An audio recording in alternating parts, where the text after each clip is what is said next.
my name is Rebecca, and today I just kind of want to go over my Meps experience January 2021 during the COVID pandemic and what that experience was like for me.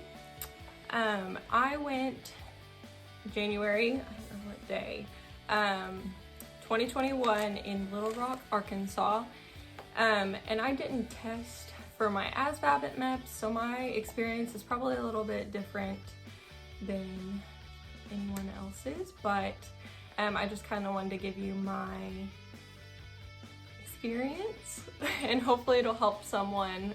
Before I went to Meps, there wasn't a lot of Meps experience videos, especially from Arkansas, so I had no idea what to expect, only what my recruiter told me. So here we go. Also, don't mind my sister's dog, he's joining me. Okay, so first thing, the hotel the night before. So I actually didn't stay in the hotel the night before. My advice though is to stay at the hotel because I feel like it makes your process a lot easier because you kind of know what's going on.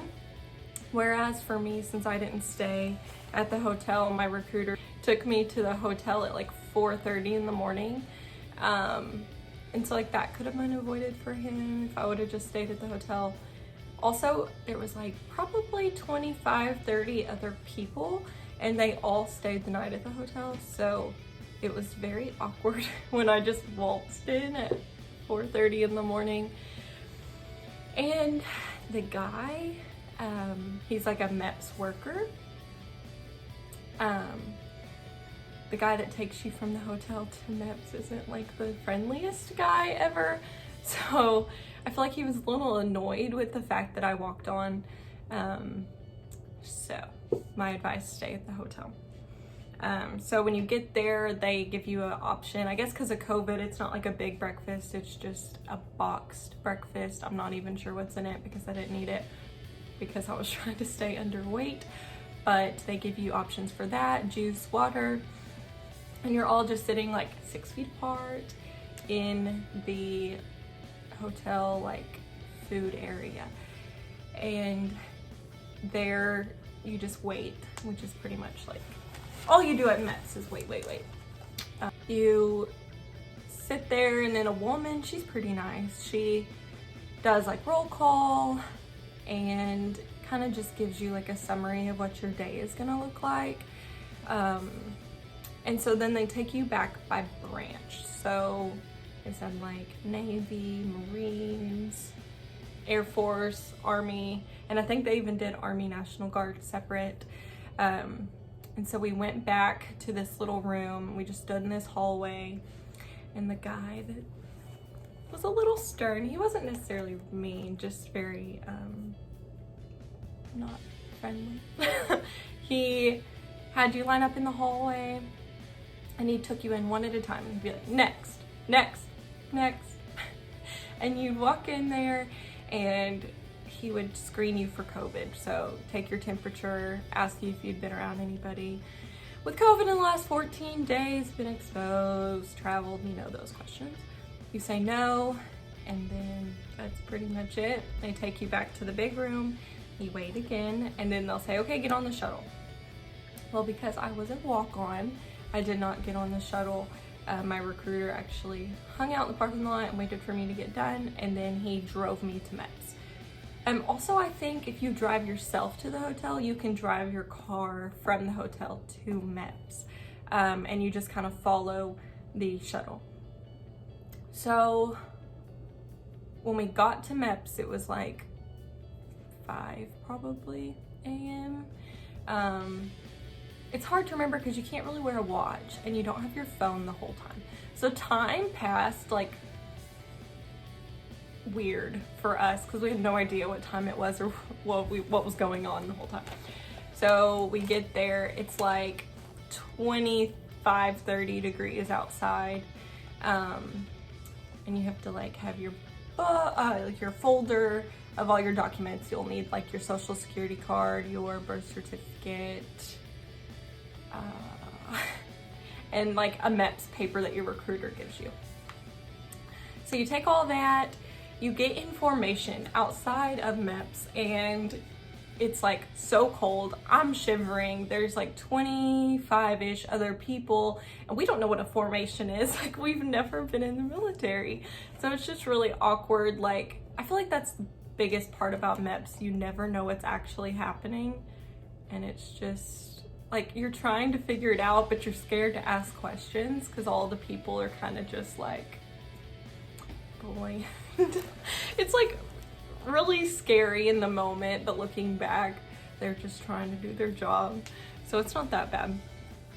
But when you're waiting outside in the cold, they'll call your name, do a roll call again, make sure everybody's there, and then they'll call you up one at a time by your name and give you like a name tag, a sticker. It'll have your branch, your name, and all that. You wear it on your shirt. Also, when they give you that, you'll go into the building. You cannot go in if you have a plain t-shirt on. So make sure the shirt you have has some kind of design on it, as long as it's not offensive. Because I guess it's like gang related if your shirt's plain. So make sure you don't have like a plain white t-shirt or anything, a plain color shirt at all. And then make sure you're wearing closed-toed shoes and jeans with no holes. So they'll check that before you go in, make sure you're dressed appropriately. You get to the door and they do like a security check, just like if you were at like an airport.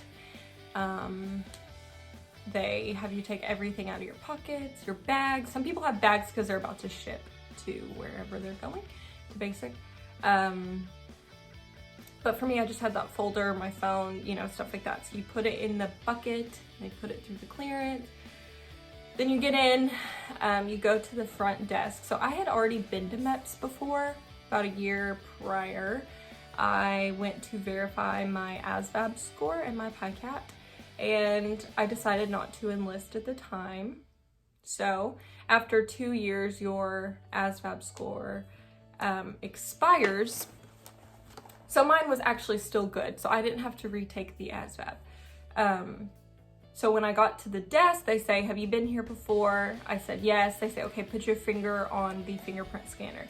And so if you haven't been there before, it takes a little bit because they have to like get your fingerprint captured and all of that. But I had already done that, so I just put my fingerprint in. They gave me another sticker to put on my stuff. So I put my jacket, my phone, I think that was about it. So I put my phone in my jacket pocket, put my sticker on my jacket, and locked it in the room, like the closet where they keep all your stuff.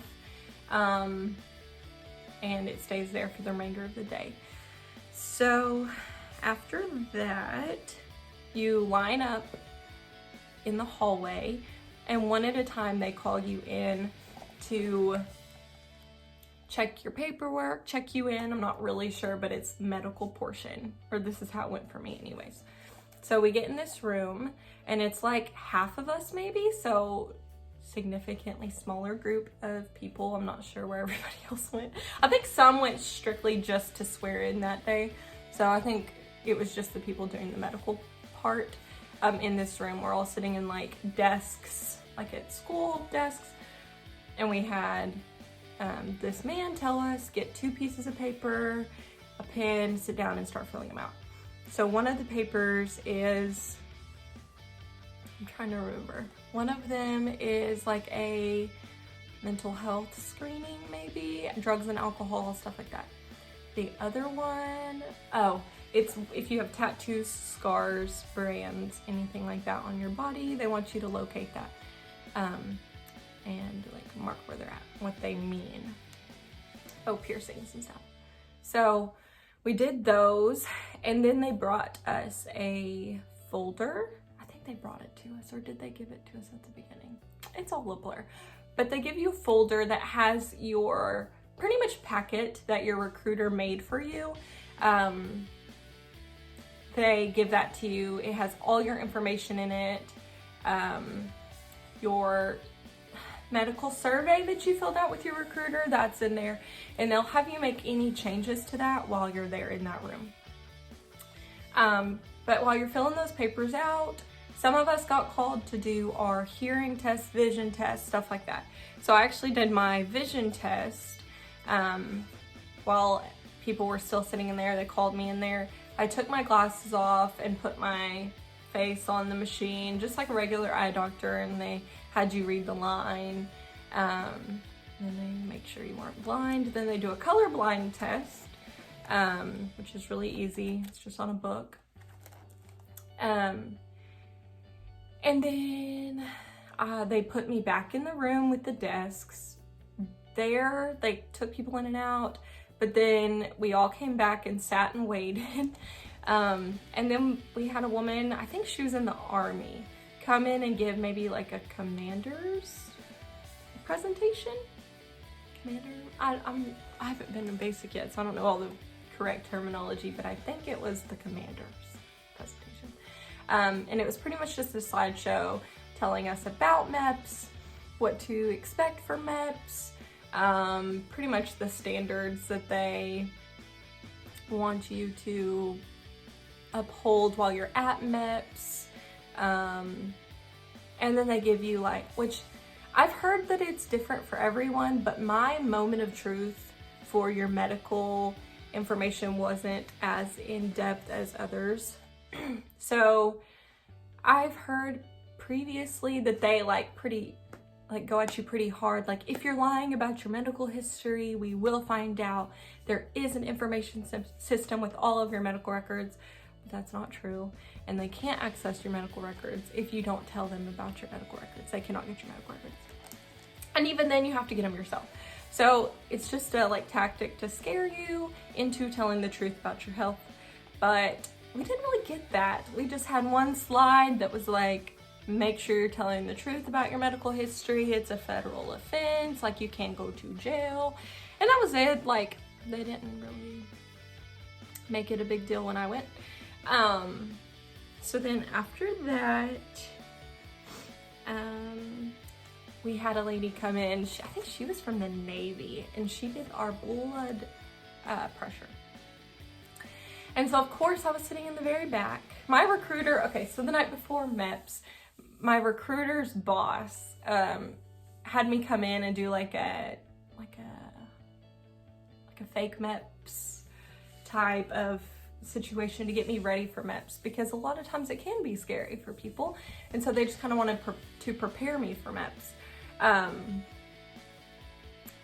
And so he already kind of gave me the rundown of what was about to happen, and he told me, don't ever be first in line. Always be at least second. That way you know what's happening. That way they don't yell at you. That way you're not nervous, you know.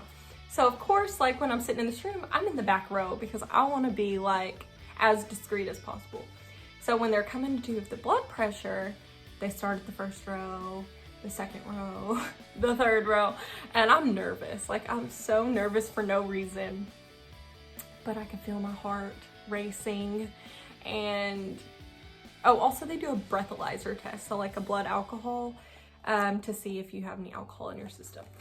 So they do that while you're there as well, doing your blood pressure. But by the time she got to me, my pulse rate was through the roof, and thankfully she was nice enough to let me calm down for a minute, and she retook it. It was still too high. So I asked her if I could use the restroom. So this whole time, I think by now it's like 9 a.m. So you've been there for several hours. I chugged a whole bottle of water before I went. That's all I had for like 24 hours prior. I had to go pee. So another girl actually said, can I go to the restroom? And I was like, yes. Like, I'm glad she asked, because I was scared to ask. And when my pulse was too high, I was like, maybe after I go to the restroom, it'll come down a little bit. So she let me go to the restroom. There was actually only 3 females doing the medical part. So I've heard, like, a lot of times when you go through the medical, it's like a big group, but we had a pretty small group. Like I said, we started with about 25 or 30, and then about only half of us went through the medical portion, and only 3 of us were females. So it really worked out in my favor, I feel like, because it just went pretty quick. So we went to the bathroom, all 3 of us, plus the lady that was in the Navy, the same lady that did our blood pressure. And they always, like, everybody made me nervous about this part too, because they said that the people observing you go to the restroom, like, really watch, like really watch you go to the bathroom. But for me, that was not the case. She stood about 6 feet away, leaned against the wall, just like watching. Obviously watching it come out of our bodies, but not like staring or anything like that. Like, it wasn't super uncomfortable. So I was just glad to go to the restroom. And then after that, they take it to a window in the bathroom. And there's a lady on the other side. She opens the window and she puts the stick in there, and that tests for protein and something else. I think mostly protein is what they're looking for. And then she also dips in a pregnancy test to make sure you're not pregnant. And then you'll stand right there and watch them like go through, and they'll be like, negative, negative, she's good. So I'm like, okay. Well, then the Navy lady was like, okay, go back in the room with the desks, sit there, and I'll come get your blood pressure and pulse again when I'm done. I was like, okay. So everybody's sitting in this room, and I go back in the room by myself, and I'm sitting there for like 30 minutes, and she never comes back. And I like hear her talking in the other room. I'm like, do I go ask her if she forgot, or do I wait? So that was making my blood pressure and pulse even worse, because I was like sitting there waiting, and I thought she'd never come. So then a guy walks in, and he was like a middle-aged man in civilian clothing, so I'm assuming he was like a retired person working. But he was like, what are you doing in here by yourself? And I was like, I'm sorry, the lady told me to come in here. She was gonna redo my pulse. And he was like, oh, well, I'll do that. So he hooks it up to my arm, and I'm sitting there with my mask on, like trying to calm down, and it was still really high. And so he was like, just breathe, think about your happy place, take your mask off, like do anything you need to do to get it down. And then after about 3 or 4 times, it finally came down to normal. So he put it on my paper, and like he was very nice to me. I feel like throughout my whole Meps experience, I experienced very nice employees. A lot of people have said they're miserable and hate their job and they're not nice, but I never really had that experience. Like, yeah, a couple of them weren't friendly, but I wouldn't say any of them were just like super rude. And so I really lucked out with that guy taking my pulse again and making me feel good about it, really calming me down. So after that, I did my hearing test. And this is kind of nerve-wracking because you go in with 3 other people. So there's 4 of you in the booth, and you have your headphones on. And it's just like a standard hearing test where you have the clicker and you click when you hear a beep, and you click when you hear a beep, like in both ears. And then after that, like, you're done. They give you a little printout of the results. Now I was comparing my answers to everyone else. So there was like 0, like on mine it was like 0, 10, 15, 35. Like, these are all over the place. I don't know if I even passed my hearing test. And then the girl next to me had like all 0s and 10s. So I'm like, yeah, I definitely failed. Like, so when I went into the doctor, or then I come out of the hearing test, and I see the no, they draw my blood first. Then I get my blood drawn, and they only draw 1 tube. It's not bad at all. And all they're checking for in your blood is HIV. And so, I mean, I don't even know if they get the result. I guess they have to get the results the same day, but they don't do anything. They don't tell you anything. They just draw your blood and then you're good. It's not bad at all. 1 tube is not a lot. Then they have you sit back in the waiting room, and then I went and saw the doctor. So the doctor you have your interview with, in my case, was different than the doctor that did my like actual physical. So the doctor in the room, he was about 60, 65, really nice guy. Just went through my medical history, asked me like pretty much just anything that like was checked, he'd ask me. So like, he asked me about my menstrual cycle. He asked me about like having a child. He asked me those kind of questions, and then that was it. It took about 3 minutes. He signed off on it. Then you go back and wait. And then they send you to a room with just the women. So it was just me and 2 other girls. They were both like high schoolers. I'm 24. So it was a little awkward, but not really. Like, you just go in this room, you get down into your bra and underwear, So make sure you wear a bra that's like full coverage. I wore a t-shirt bra, no lace, just like a $5 one from Walmart. Just the grandmaist bra you can think of, wear it. And underwear as well. So I did black both, like solid colors, briefs, like granny panties. Don't wear boy shorts, lacy thongs, anything like that. So you get down in your bra and underwear, and they start a video, and it's how to duck walk, how you're gonna put your arms out, how you're gonna like stomp your legs down, make sure your joints are fine.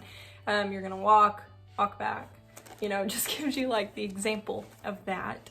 And then the doctor comes in. So the doctor that did my physical part was about 95 or so. He was really elderly. So that made me a little like less nervous, because I'm like, can he see or hear? So it's kind of a joke, but it's kind of not, because I have a friend that went about a couple months prior to me, and she had a woman doctor and was very in depth with her, whereas I had this older man who didn't really check much. So I felt a little bit better about the situation. We did the duck walk, you do some arm motions, make sure your joints are all good, make sure your knees don't pop. That was pretty much it. And then they took us one by one. Oh, pause.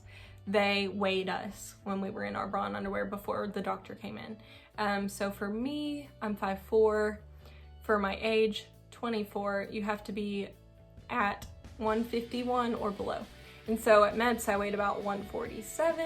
I think it was 147.8, so they rounded it up to 148. So I was underweight, but you have to make sure you stay under your weight before going to basic as well. So they weighed us. Then we went through all that with the doctor, and then they took us one by one. They have you get naked, and they like put some curtains through so you can't see anybody else naked in the room. And they give you like the, what's the material?